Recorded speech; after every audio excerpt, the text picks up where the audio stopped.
ஸ்ரீராமர் சீதா தேவியை ராவணனின் பிடியில் இருந்து மீட்க கடலை கடக்கத் தயார் செய்தபோது அவர் குரங்குகள் மற்றும் கரடிகளின் படையை அழைத்தார். பரந்த கடல் ஒரு தடையாக நின்றது. பெருமையுடன் கர்ஜித்தது. ஆனால் இறைவனின் சித்தம் அலைகளை விட வலிமையானதாக இருந்தது. ஒரு பாலம் கட்டுங்கள் என்று அவர் உத்தரவிட்டார். அது நம்மை இலங்கைக்கு அழைத்துச் செல்லட்டும். அதன்படி வலிமையான வானர வீரர்கள் மலைகளைத் தூக்கி கடலில் எறிந்தனர். இந்த பாறைகள் ராமரின் நாமத்தினால் தண்ணீரில் தாமரை இதழ்களைப் போல மிதந்தன. இந்த பிரம்மாண்டமான பணிக்கு மத்தியில் ஒரு சிறிய சிலந்தி தூரத்திலிருந்து பார்த்து கொண்டிருந்தது. எனது இறைவனுக்காக நான் என்ன செய்ய முடியும் என்று அது வியந்தது. அதன் இதயம் பக்தியால் நிறைந்தது. சிலந்தி அங்குமிங்கும் ஓடி மணல் துகள்களை தனது கால்களில் சேகரித்து பாலத்திற்கு அருகில் வைத்தது. அதன் கால்கள் சிறியவை. அதன் அசைவுகள் மெதுவானவை. ஆனால் அதன் நோக்கம் மிகப்பெரியது.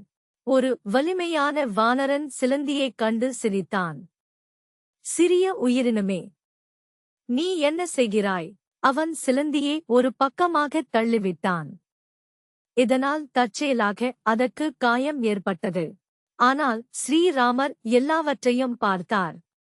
அவர் வானரங்களை நிறுத்தி சிலந்தியை அணுகினார். என் அன்பு நண்பரே என்று அவர் கூறினார். உன்னுடைய சமர்ப்பணம் அனுமன் தூக்கி வந்த மலைகளைப் போலவே எனக்கு மதிப்புமிக்கது. இறைவன் நமது சமர்ப்பணத்தின் எடையை கணக்கிடுவதில்லை, அதற்கு பின்னால் உள்ள அன்பையே அவர் அளவிடுகிறார் என்பதை இந்த கதை கற்பிக்கிறது. ராமரின் தெய்வீக ஆயுதம், சிவபெருமானின் வில் மற்றும் சீதாராமர் திருமணம். விஸ்வாமித்திர முனிவரின் வருகை. ஒரு நாள் மதிப்பிற்குரிய விஸ்வாமித்திர முனிவர் தசரத மன்னரின் சபைக்கு வந்தார். தசரதர் ஒட்டுமொத்த உலகின் ஆட்சியாளராக இருந்தபோதிலும் அவர் தன்னை இறைவனின் சிறந்த பக்தர்களின் சேவகராகவே கருதினார். இந்த அடக்கமே ஒரு உண்மையான சிறந்த மனிதரின் அடையாளமாகும். பழுத்த கனிகள் நிறைந்த மரம் கீழே வளையும். அது தனது கனிகளைக் காட்ட நிமிர்ந்து நிற்காது என்ற உதாரணத்தின் மூலம் ஸ்ரீ சைதன்ய மகாபிரபு இதை அழகாக விளக்கியுள்ளார். அதேபோல ஒரு உண்மையான சிறந்த ஆத்மா அடக்கத்துடன் தலைவணங்குகிறது. தனது சொந்த குணங்களைப் பற்றி உயர்த்திப் பேசாது. பண்டைய க்ஷத்திரிய கலாச்சாரத்தில் வீரர்கள் எப்போதும் உண்மை ஞானம் கற்றவர்களிடம் அடக்கமாகவும் கீழ்ப்படுதலுடனும் இருந்தனர். விஸ்வாமித்திரர் தசரதரின் சபைக்குள் நுழைந்தபோது மன்னர் அவருக்கு தனது சிம்மாசனத்தை அளித்து தனது கைகளாலேயே அவர் கால்களைக் கழுவி மிகுந்த மரியாதையுடன் உபசரித்தார். உண்மையில் தசரத மகாராஜா விஸ்வாமித்திரருக்கு சேவை செய்வதில் மிகுந்த ஈடுபாடு கொண்டவராக இருந்ததால் தனது முழு ராஜ்யத்தையுமே முனிவருக்கு வழங்க முன்வந்தார். அனைத்து மரியாதைகளும் முடிந்ததும் தசரத மகாராஜா விஸ்வாமித்திர முனிவரிடம், நான் உங்களுக்கு எப்படி சேவை செய்வது என்று கேட்டார். ராமனும் லக்ஷ்மணனும் விஸ்வாமித்திர முனிவருடன் செல்லுதல். தசரத மகாராஜா எதிர்பார்க்காத ஒன்றை விஸ்வாமித்திர முனிவர் கேட்டார். காட்டில் தனது யாகங்களைத் தடுக்கும் சுபாகு மற்றும் மாரீசன் என்ற இரு கொடிய அரக்கர்களைப் பற்றி அவர் விளக்கினார். இந்த அரக்கர்கள் மிகவும் வலிமையானவர்கள். சாதாரண எவராலும் அவர்களைத் தடுக்க முடியாது. அவர்களைத் தடுக்கக்கூடிய ஒருவரை தமக்குத் தெரியும், அவர்தான் தசரதரின் மகன் ராமன் என்று விஸ்வாமித்திரர் கூறினார். இந்த அரக்கர்களைக் கொல்ல ராமன் தனது தம்பி லக்ஷ்மணனுடன் காட்டுக்கு தன்னுடன் வரவேண்டும் என்று முனிவர் கேட்டுக்கொண்டார். தசரத மகாராஜா அதிர்ச்சியடைந்தார். ராமன் இன்னும் ஒரு சிறுவன். அவனுக்கு இன்னும் சரியான வயதாகவில்லை.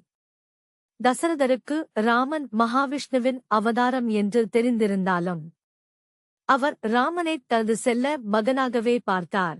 ராமன் அயோத்தி அரண்மனையின் சுகபோகங்களில் வளர்ந்தவன். அவனால் அடர்ந்த காட்டில் அரக்கர்களுடன் போரிடுவதைத் தசரதரால் கற்பனை செய்து கூட பார்க்க முடியவில்லை.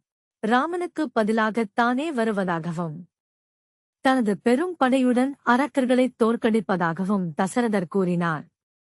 அந்த அரக்கர்களைப் பற்றிய கூடுதல் விவரங்களை கேட்டார். அவர்கள் ராவணனின் சேவகர்கள் என்று விஸ்வாமித்திரர் வெளிப்படுத்தியபோது தசரதர் பயத்தால் நடுங்கினார். ராவணன் தேவர்களே அஞ்சும் அளவுக்கு வலிமையான அரக்கன் என்பது உலகம் அறிந்தது. தனது அச்சம் இருந்தபோதிலும் தசரதர் கொடுத்த வாக்கை விஸ்வாமித்திர முனிவர் நினைவுபடுத்தினார். ஒரு க்ஷத்திரியன் ஒருபோதும் கொடுத்த வாக்குறுதியை மீறமாட்டான். அப்போது மற்றொரு முனிவரான வசிஷ்டர், விஸ்வாமித்திரே அந்த அரக்கர்களை எளிதில் அழித்திருக்க முடியும். ஆனால் ராமருக்கு தனது வீரத்தை நிரூபிக்க வாய்ப்பளிக்கவே அவர் வந்துள்ளார் என்று தசரதருக்கு உறுதியளித்தார். இந்த உறுதியோடு தசரதர் பாரமான இதயத்துடன் சம்மதித்தார். தனது அன்புக்குரிய புதல்வர்களான ராமரையும் லக்ஷ்மணனையும் விஸ்வாமித்திரருடன் அனுப்ப ஒப்புக்கொண்டார். தெய்வீக ஞானமும் வீரமும் நிறைந்த ராமன் பணியை மகிழ்ச்சியுடன் ஏற்றுக்கொண்டு லக்ஷ்மணனுடன் சேர்ந்து விஸ்வாமித்திரருடன் காட்டுக்குச் சென்றார். ராமன் சுபாஹு மற்றும் மாரீசனின் அக்கிரமங்களை முடிவுக்குக் கொண்டு வருதல். விஸ்வாமித்திரின் ஆசிரமத்திற்குச் சென்றபோது ராமனும் லக்ஷ்மணனும் அங்கிருந்த முனிவர்கள் அரக்கர்களுக்கு அஞ்சி வாழ்வதைக் கண்டனர். அரக்கர்கள் யாக சாலைகளை அசுத்தப்படுத்தி முனிவர்களை பயமுறுத்தி சித்திரவதை செய்து வந்தனர். யாகத்தை தடுக்க சுபாகவும் மாரீசனும் அரக்க உருவில் வந்தபோது ராமன் விரைவாகச் செயல்பட்டார். ஒரு அம்பால் சுபாகுவைக் கொன்று மற்றொரு அம்பால் மாரீசனைத் தாக்கி அவனை 800 மைல் தூரம் கடலில் விழும்படி தூக்கி எறிந்தார். அரக்கர்களின் பயங்கரத்தை முடிவுக்கு கொண்டு வந்ததற்காக முனிவர்கள் ராமன் மற்றும் லக்ஷ்மணன் மீது மிகுந்த மகிழ்ச்சியும் நன்றியும் கொண்டனர். ராமனும் லக்ஷ்மணனும் தெய்வீக பிறவிகளாக இருந்தபோதிலும் அவர்கள் அடக்கத்துடன் முனிவர்களை வணங்கினார்கள். இது அவர்கள் தனது பக்தர்களுக்கு சேவை செய்வதைக் காட்டுவதாக அமைந்தது. ராமனும் லக்ஷ்மணனும் விஸ்வாமித்திர முனிவருக்கு சேவை செய்தல். விஸ்வாமித்திர முனிவர் தங்களைக் காட்டிக் கொடுத்த தியாகத்தை பாராட்டி ராமனுக்கும் லக்ஷ்மணனுக்கும் தொடர்ந்து அறிவுரைகளை வழங்கினார். தெய்வீகமானவர்களாக இருந்தாலும் ஒரு ஆன்மீக குருவை அணுகுவது, அவரிடம் பணிவாகக் கேட்பது மற்றும் சேவை செய்வதன் முக்கியத்துவத்தை ராமனும் லக்ஷ்மணனும் முன்மாதிரியாகக் காட்டினர். அவர்கள் விஸ்வாமித்திரருடன் எங்கு சென்றாலும் விறகு சேகரிப்பது, முனிவரின் கால்களைப் பிடிப்பது போன்ற பணிகளைச் செய்தார்கள். குருவை அணுகி அடக்கத்துடன் கேட்டுச் சேவை செய்ய வேண்டும் என்ற விதியை உலகிற்கு உணர்த்தவே அவர்கள் இவ்வாறு செய்தார்கள். விஸ்வாமித்திரின் ஆசி பெறாமல் ராமன் எந்த ஒரு முக்கிய காரியத்தையும் செய்ய மாட்டார். ராமன், லக்ஷ்மணன் மற்றும் விஸ்வாமித்திரர் மிதிலைக்குச் செல்லுதல். ஒரு நாள் ஜனக மன்னரின் மிதிலை நகரத்திற்கு புனித பயணம் மேற்கொள்வதாக விஸ்வாமித்திர முனிவர் ராமனிடம் கூறினார். அவர்கள் வந்ததும் விஸ்வாமித்திரின் வருகையை அறிந்த ஜனக மகாராஜர் தனது அமைச்சர்கள் மற்றும் முனிவர்களுடன் அவர்களை வரவேற்க வெளியே வந்தார். ராமரின் தெய்வீக அழகைக் கண்ட ஜனகர் பிரமிப்படைந்து அவரைப் பற்றி விசாரித்தார். விஸ்வாமித்திர முனிவர் ராமரையும் லக்ஷ்மணனையும் தசரதரின் புதல்வர்கள் என்று அறிமுகப்படுத்தினார். பிறகு மிதிலையில் நடைபெறவுள்ள வில் வைபவத்தைப் பற்றி விளக்குமாறு ஜனக மகாராஜரிடம் கேட்டார். தேவர்களுக்கும் அசுரர்களுக்கும் இடையே நடந்த போரின் போது சிவபெருமான் தனக்கு ஒரு வெல்ல முடியாத வில்லை அளித்ததாக ஜனக மகாராஜர் கூறினார். அந்த வில் மிகவும் வலிமையானது. இதுவரை யாராலும் அதில் நான் ஏற்ற முடியவில்லை. யார் ஒருவன் அந்த வில்லில் நான் ஏற்றுகிறானோ அவனுக்கே தனது மகள் சீதையை திருமணம் செய்து கொடுப்பதாக ஜனகர் சபதம் செய்திருந்தார். ராமன் மற்றும் சீதையின் முதல் சந்திப்பு. வில் வைபவத்திற்கு முன்பே ராமனும் சீதையும் ஒருவரை ஒருவர் பார்த்து கொண்டனர். அவர்கள் கண்கள் சந்தித்த அந்த நொடியில் அவர்களுக்குள் ஆழமான நித்தியமான அன்பு மலர்ந்தது. பரம்பொருளான ராமனும் சிறந்த பக்தையான சீதையும் இந்த தெய்வீக அன்பால் இணைந்தனர். பூமியில் இருந்து பிறந்த சீதை அழகு மற்றும் தெய்வீக குணங்களின் உருவமாக விளங்கினாள். அவள் பக்தியின் சாரம், அவரது வாழ்க்கை ராமரின் மகிழ்ச்சிக்காகவே அமைந்தது.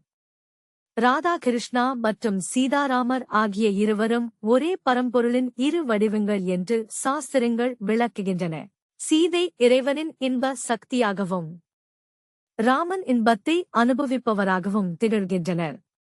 ராமன் சீதை சந்திப்பு அவர்களது தெய்வீக இணைப்பின் தொடக்கமாகும். ராமன் வில்லை வளைத்து நான் ஏற்றுதல் வைபவம் தொடங்கியதும் ராமன் வில்லை உயர்த்தி தன்னை திருமணம் செய்து கொள்ள வேண்டும் என்று சீதை மனமுருகி வேண்டினாள். சீதையின் விருப்பத்தை அறிந்த ராமன் விஸ்வாமித்திர முனிவரின் ஆசியை வேண்டினார். முனிவரின் ஆசியுடன் இதுவரை யாராலும் தூக்க முடியாத அந்த பிரம்மாண்டமான வில்லை நோக்கி ராமன் நடந்தார். மிதிலை மக்கள் ராமரின் அழகைக் கண்டு வியந்து அவரே சீதையை மணக்க வேண்டும் என்று வேண்டினார்கள். ராமன் வில்லை அணுகி மிக லாவகமாக அதைத் தூக்கினார். அவர் நான் ஏற்றி இழுத்தபோது வில் வளைந்து பெரும் ஓசையுடன் இரண்டாக உடைந்தது. அந்த சத்தம் உலகம் முழுவதும் எதிரொலித்தது. வில் உடைந்த வேகம் எவ்வளவு வலிமையாக இருந்ததென்றால் ராமன், சீதை, விஸ்வாமித்திரர், லக்ஷ்மணன் மற்றும் ஜனகரைத் தவிர அங்கிருந்த அனைவரும் மயக்கமடைந்தனர். வானுலக தேவர்களும் அதிர்ந்தனர். அனைவரும் உணர்வு திரும்பியபோது ராமன் உடைந்த வில்லுடன் வெற்றியாளராக நிற்பதைக் கண்டனர். மிதிலை மக்கள் மகிழ்ச்சியடைந்தனர். சீதை தனது தந்தையின் ஆசியுடன் ராமருக்கு வெற்றி மாலையை அணிவித்தாள். சபை முழுவதும் ராமரின் திருநாமத்தைச் சொல்லி ஆரவாரம் செய்தது. ராமன் வில்லை உடைத்த அந்த இடம் இன்றும் மிதிலையில் இந்த தெய்வீக நிகழ்வுக்குச் சான்றாக உள்ளது. தசரத மகாராஜா யாகம் வளர்த்தல். தசரத மகாராஜாவின் கவலை. கோசல தேசத்தின் தலைநகரான அயோத்தியில் தசரத மகாராஜா என்ற ஒரு உன்னதமான மன்னர் ஆட்சி செய்து வந்தார். அவருக்கு 350 மனைவிகள் இருந்தனர். அவர்களில் கோசலே, கைகேயி மற்றும் சுமித்திரை ஆகியோர் முக்கியமானவர்கள். இருப்பினும் நீண்ட காலம் ஆகியும் தமக்கு ஒரு மகன் இல்லையே என்று அவர் வருந்தினார். தசரத மகாராஜா புகழ்பெற்ற சூரிய வம்சத்தைச் சேர்ந்த இக்ஷ்வாகு மன்னரின் வழித்தோன்றல் ஆவார். க்ஷத்திரிய குலத்தில் உள்ள இரு முக்கிய வம்சங்களில் இது ஒன்றாகும். இறைப்பற்று மிக்க இத்தகைய மன்னருக்கு அவருக்கு பெண் அரசை வழிநடத்த ஒரு புதல்வன் இருப்பது புனித கடமையாக கருதப்பட்டது. தனது பரந்த சாம்ராஜ்யம் மற்றும் செல்வச் செழிப்பு இருந்தபோதிலும் தனது வம்சத்தைத் தொடர ஒரு மகன் இல்லாததால் தசரதரின் வாழ்க்கை முழுமையடையாமல் இருந்தது. அவர் தனது வருத்தத்தை அமைச்சர்களிடம் தெரிவித்தார். அவர்கள் புத்திர பாக்கியம் கிடைக்க ஒரு புனித யாகம் செய்யுமாறு அவருக்கு ஆலோசனை வழங்கினர். அமைச்சர் ஒருவர், முற்காலத்தில் சனத்குமாரர் போன்ற முனிவர்கள் அவருக்கு சாந்தா என்ற பெயர் கொண்ட ஒரு மகள் பிறப்பாள் என்று கணித்ததை நினைவுபடுத்தினார். சாந்தா தசரதரின் நண்பரான ரோமபாத மன்னருக்கு தத்துக் கொடுக்கப்பட்டார். சாந்தா பின்னர் ரிஷ்யசிருங்கர் என்ற சிறந்த முனிவரை மணந்தார். புனித யாகமும் மகாவிஷ்ணுவின் ஆசியும். ரிஷ்யசிருங்கர் இந்த யாகத்தை செய்து கொடுக்க அழைக்கப்பட்டார். யாகம் மிகுந்த பக்தியுடன் நடத்தப்பட்டது. பிரம்மா உள்ளிட்ட பல தேவர்கள் அந்த யாகத்தின் பிரசாதத்தை ஏற்க வந்தனர். யாகத்தின் போது தனக்கு ஒரு புதல்வன் வேண்டும் என்று தசரதர் வேண்டினார். அதே நேரத்தில் ராவணனால் அவதிப்படும் தேவர்கள் தங்களைக் காக்க ஒரு மீட்பரை வேண்டுமாறு பிரம்மாவிடம் பிரார்த்தித்தார்கள். வரங்களைப் பெற்றி வெல்ல முடியாதவனாக மாறிய ராவணன் உலகையே பயமுறுத்தி வந்தான். இந்தச் சூழலில் மகாவிஷ்ணு தனது வாகனமான கருடன் மீது அமர்ந்து யாகசாலையில் தோன்றினார். தசரத மகாராஜாவின் புதல்வனாக தாம் பிறக்கப் போவதாக அவர் அறிவித்தார். ராவணனை அழித்து உலகில் அமைதியை நிலைநாட்டுவதாக மகாவிஷ்ணு உறுதியளித்தார். மந்தரையின் சூழ்ச்சியும் கைகேயின் வரங்களும். தசரத மகாராஜாவின் முக்கிய மனைவிகளில் ஒருவரான கைகேயி ஸ்ரீராமனை தனது சொந்த மகன் பரதனைப் போலவே நேசித்தார். அதேபோல் ஸ்ரீராமரும் தனது தாயார் கோசலையைப் போலவே கைகேயியையும் மிகுந்த பக்தியுடனும் மரியாதையுடனும் நடத்தினார்.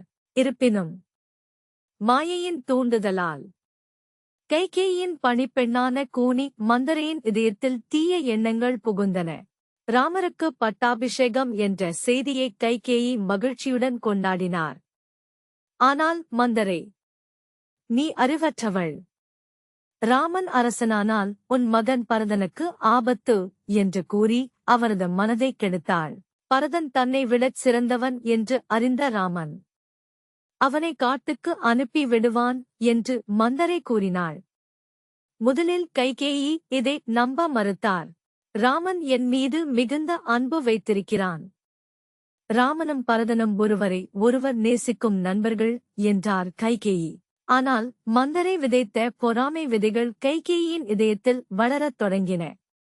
அவர் மெல்ல மெல்ல ராமருக்கு எதிராக மாறத் தொடங்கினார்.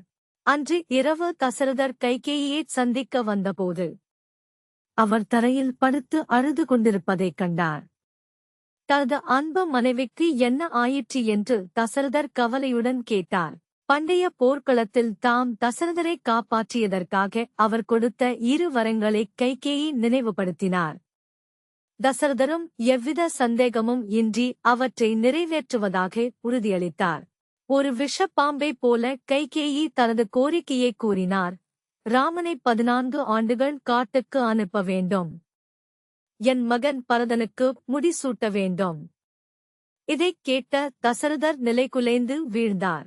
தசரதர் எவ்வளவோ கெஞ்சியும் மந்தரையின் போதனையால் மனம் மாறிய கைகேயி தனது பிடிவாதத்தில் உறுதியாக இருந்தார். ஆன்மாக்களின் மீது மாயையின் தாக்கம். இவ்வுலகில் உள்ள அனைத்து ஆன்மாக்களின் நிலையும் கைகேயியே போன்றதே என்று ராதாநாத் சுவாமிகள் விளக்குகிறார். இயல்பாக நாம் அனைவரும் தூய்மையானவர்கள். நம் இதயத்தில் இறைவனை வழிபட வேண்டியவர்கள். ஆனால் நாம் எவ்வளவு உயர்ந்தவர்களாக இருந்தாலும் தீயவர்களுடன் பழகினால் நமது நல்ல குணங்கள் அழிந்துவிடும். நாம் யாருடன் பழகுகிறோமோ அவர்களைப் போலவே நாமும் மாறுவோம். நல்லோருடன் பழகினால் நல்லவர்களாகவும் தீயவர்களுடன் பழகினால் பொறாமை கொண்டவர்களாகவும் மாறுவோம். எனவேதான் சாதுக்களின் சகவாசம் அவசியம் என்று சாஸ்திரங்கள் கூறுகின்றன. தீய சகவாசம் என்பது விஷத்தை விடக் கொடியது.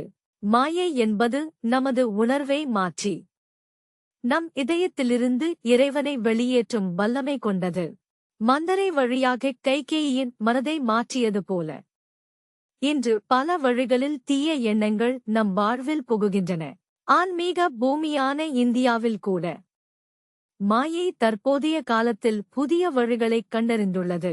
வீடுகளுக்குள் நுழையும் தொலைக்காட்சிகள் பொழுதுபோக்கு போல தெரிந்தாலும் அவை நம் உணர்வுகளை திசை திருப்பி உலகியல் ஆசைகளை தூண்டுகின்றன. இந்த தாக்கம் நம் நாட்டின் ஆன்மீக கட்டமைப்பை மெல்ல மெல்ல சிதைத்து வருகிறது.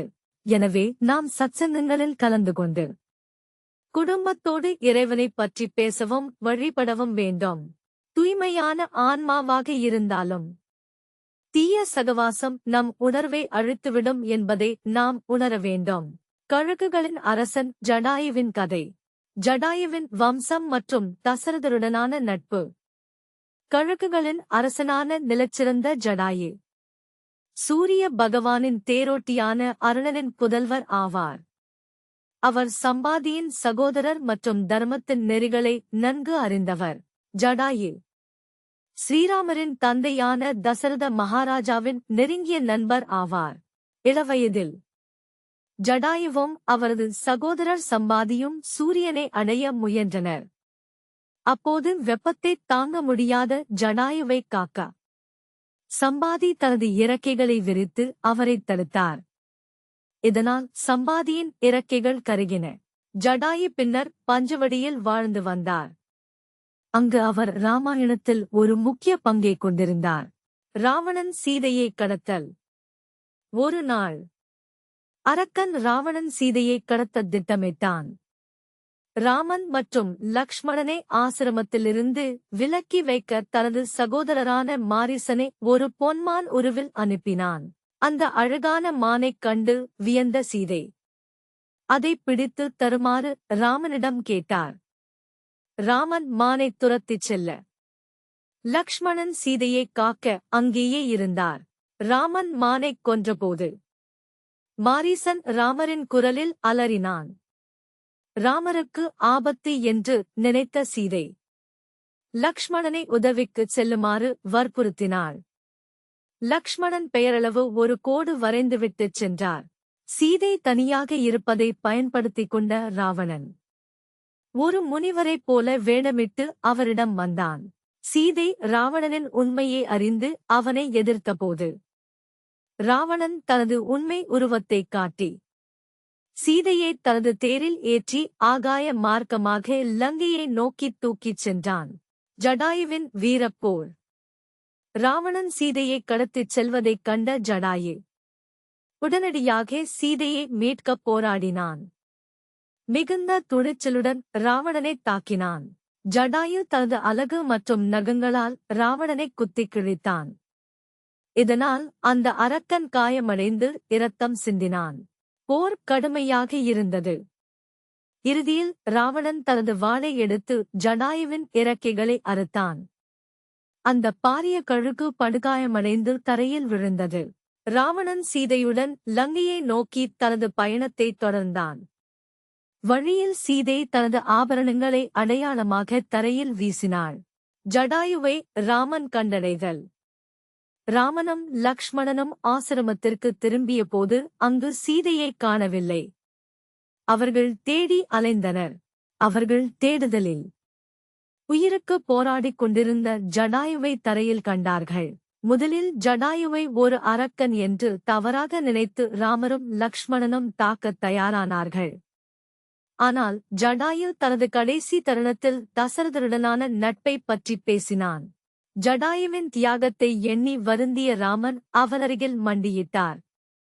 ஜடாயு தனது கடைசி மூச்சில் ராவணன் தெற்கு நோக்கிச் சென்றதைக் காட்டினான். இந்த முக்கிய தகவலை கூறிய பிறகு ஜடாயு ராமரின் மடியிலேயே உயிர் துறந்தான்.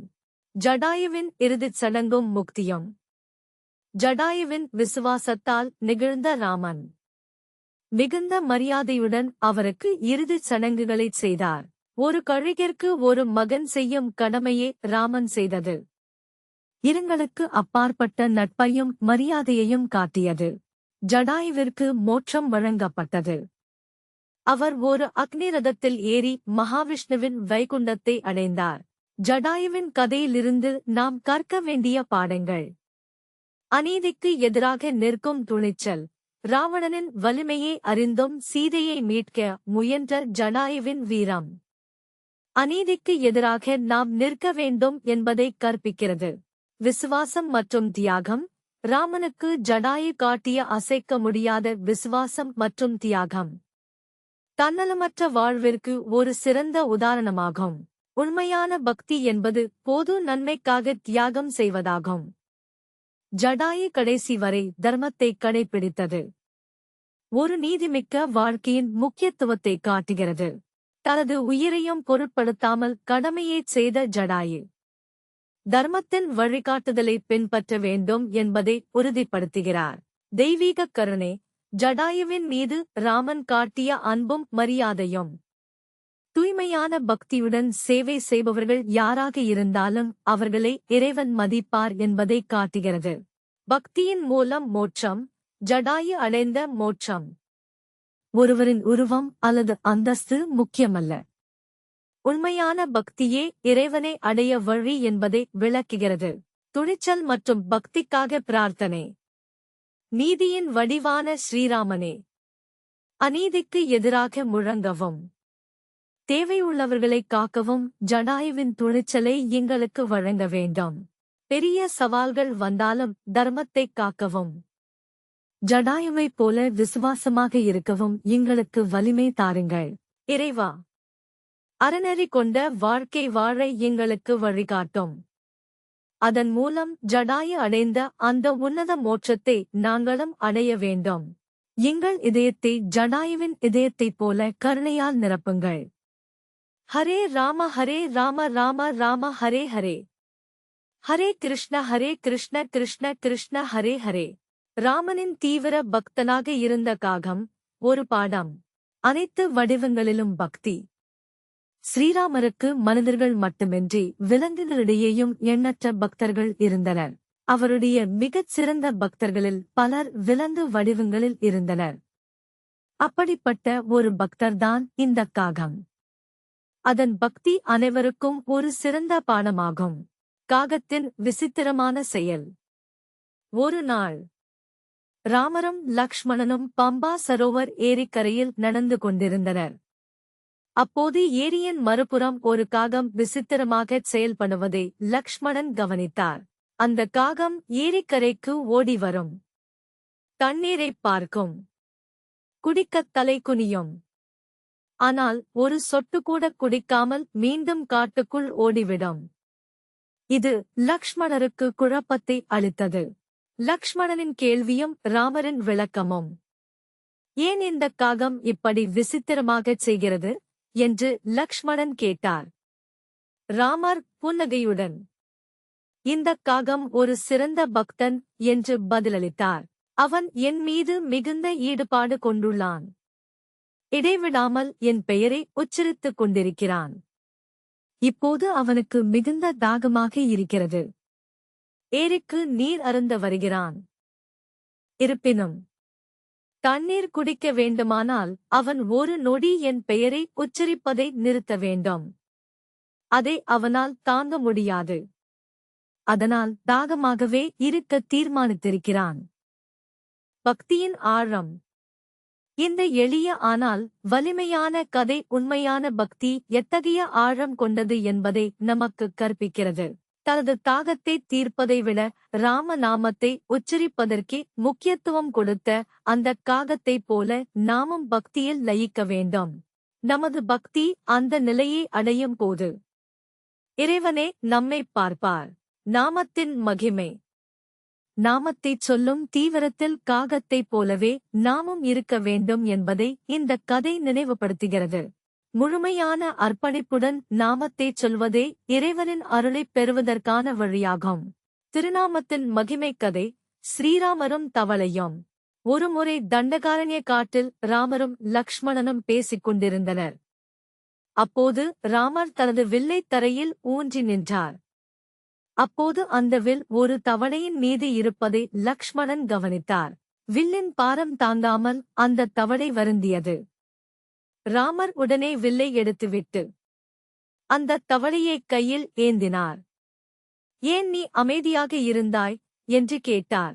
வலி ஏற்படும் போது ஏன் உதவிக்கு அழைக்கவில்லை என்று ராமர் கேட்டார். அதற்கு அந்த தவளை, யாராவது என்னைத் துன்புறுத்தினால் நான் ராம ராமா என்று உங்களை அழைப்பேன்.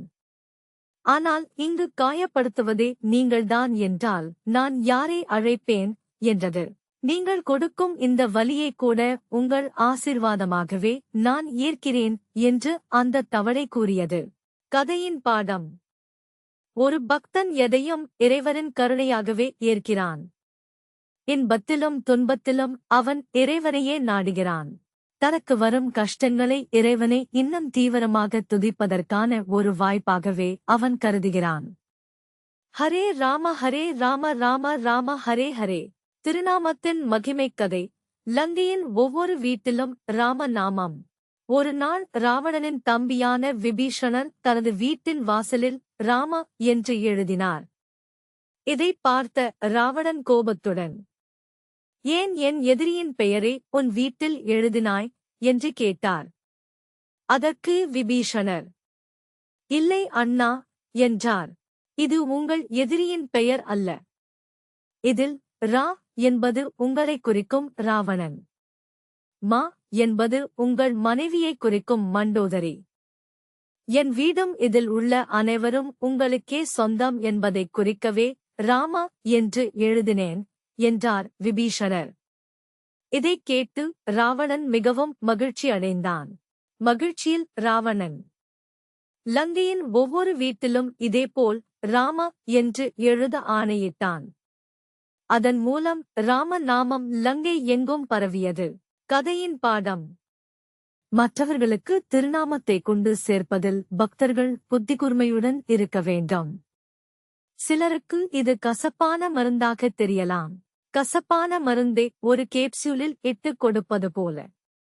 திருநாமத்தையும் எளிதில் ஏற்றுக்கொள்ளும் வகையில் கொடுக்க வேண்டும். எந்த வழியில் திருநாமத்தைச் சொன்னாலும் அல்லது கேட்டாலும் அது நிச்சயம் நன்மையையே தரும். ஹரே கிருஷ்ண கிருஷ்ண கிருஷ்ண ஹரே ஹரே, ஹரே ராம ராம ராம ஹரே ஹரே. இன்றைய துயரம் எப்படி நாளைய இன்பமாக மாறும்? தசரத மகாராஜாவிற்கு நீண்ட காலம் குழந்தைகள் இல்லாதபோது அவர் மிகுந்த வருத்தத்தில் இருந்தார். இருப்பினும் அந்த இக்கட்டான காலத்திலும் ஒரு விஷயம் அவருக்கு நம்பிக்கையளித்தது. வியப்பூட்டும் விதமாக அவருக்கு தைரியம் தந்தது ஒரு சாபம். சிரவணகுமாரின் தந்தை தசரதருக்கு இட்ட சாபத்தை அவர் நினைத்துப் பார்த்தார். நான் எப்படி மகனைப் பிரிந்து இறக்கிறேனோ அதேபோல் நீயும் உன் மகனைப் பிரிந்து வாடி இறப்பாய் என்பதே அந்தச் சாபம். இந்தச் சாபம் பலிக்க வேண்டுமானால் தனக்கு நிச்சயம் ஒரு மகன் பிறக்க வேண்டும் என்று தசரதர் உணர்ந்தார். இவ்வாறு எதிர்கால துயரத்தைச் சொன்ன அந்தச் சாபம் அவருக்கு குழந்தை பிறக்கும் என்ற மகிழ்ச்சியையும் தந்தது. இதே போன்ற ஒரு நிகழ்வு சுக்ரீவனுக்கும் நடந்தது. சுக்ரீவன் சீதையைத் தேட வானரங்களை அனுப்பியபோது அவர்களுக்கு மிகத் தெளிவான வழிமுறைகளை கொடுத்தார். சுக்ரீவனின் புவியியல் ஞானத்தைக் கண்டு ராமரே வியந்தார். உனக்கு இதெல்லாம் எப்படித் தெரியும் என்று ராமர் கேட்க, சுக்ரீவன், வாலிக்கு அஞ்சி நான் உலகம் முழுவதும் ஒளிந்து வாழ்ந்தபோது இந்த இடங்களைப் பற்றித் தெரிந்து கொண்டேன் என்றார்.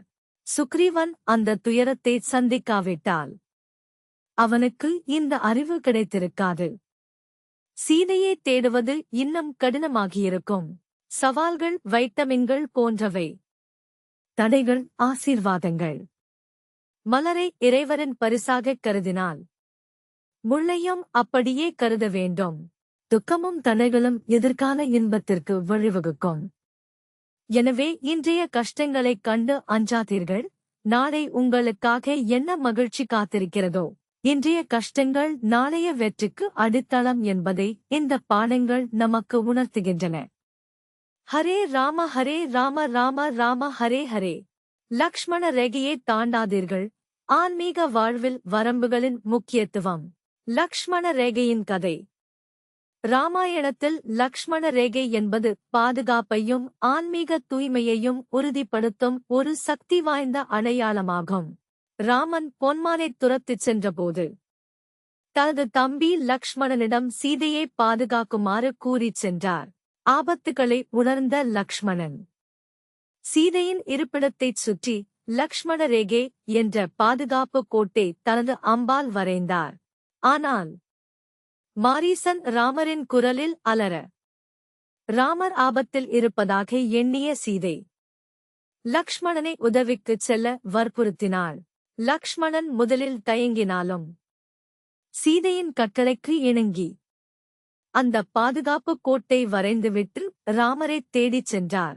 இந்த லக்ஷ்மண ரேகை வரம்புகளைத் தாண்டினால் நேரும் விபரீத விளைவுகளின் அடையாளமாகும். ராவணன் ஒரு யாசகனைப் போல வேடமிட்டு வர அவனுக்கு உணவளிக்கச் சீதை அந்த கோட்டை தாண்டினார்.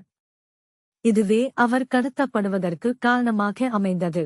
நம் வாழ்வில் லக்ஷ்மண ரேகை சீதையின் பாதுகாப்பிற்காக வரையப்பட்ட லக்ஷ்மண ரேகையைப் போலவே நம் ஆன்மீக வாழ்விலும் நாம் தாண்டக்கூடாத வரம்புகள் உள்ளன.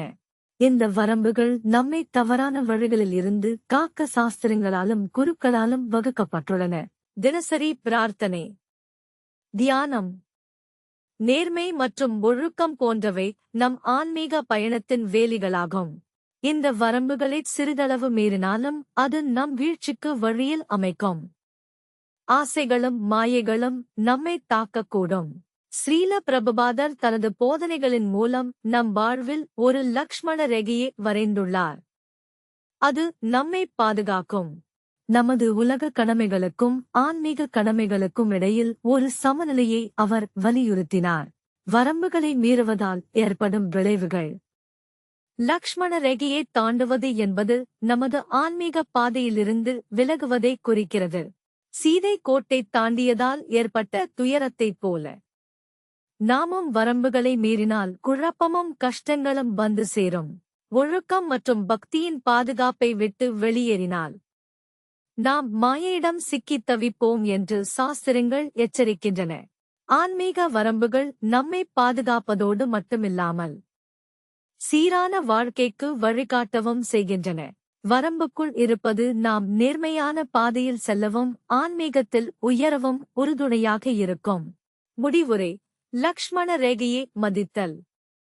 நமது ஆன்மீக வாழ்வில் வரம்புகள் எவ்வளவு அவசியம் என்பதை லக்ஷ்மண ரேகை நமக்கு நினைவூட்டுகிறது. இந்த வரம்புகள் உலகியல் ஆபத்துகளிலிருந்து நம்மை காக்கின்றன. நம் ஆன்மீக கடமைகளை உணர்ந்து அவற்றை பின்பற்றுவது மிக அவசியம். ஆர்வத்தாலோ அல்லது அஜாக்கிரதையாலோ வரம்புகளை மீறுவது பெரும் பாதிப்புகளை ஏற்படுத்தும். சீதைக்கு லக்ஷ்மணன் அறிவுறுத்தியது போல நாமும் சாஸ்திரங்களின் வழிகாட்டுதலை பின்பற்றி பாதுகாப்பாக இருக்க வேண்டும். அவ்வாறு செய்வதன் மூலம் நாம் இறைவனின் திருவருளின் கீழ் பாதுகாப்பாக இருப்பதை உறுதி செய்யலாம். வழிகாட்டுதல் மற்றும் பாதுகாப்பிற்காக பிரார்த்தனை. இறைவா, எங்கள் வாழ்வியல் வரம்புகளை அறியும் ஞானத்தையும் அவற்றை மீறாத வலிமையையும் எங்களுக்குத் தாரும். நாங்கள் நேர்மையான பாதையில் செல்லவும் ஆன்மீக பாதுகாப்பு கோடுகளைத் தாண்டாமல் இருக்கவும் அருள் புரியுங்கள்.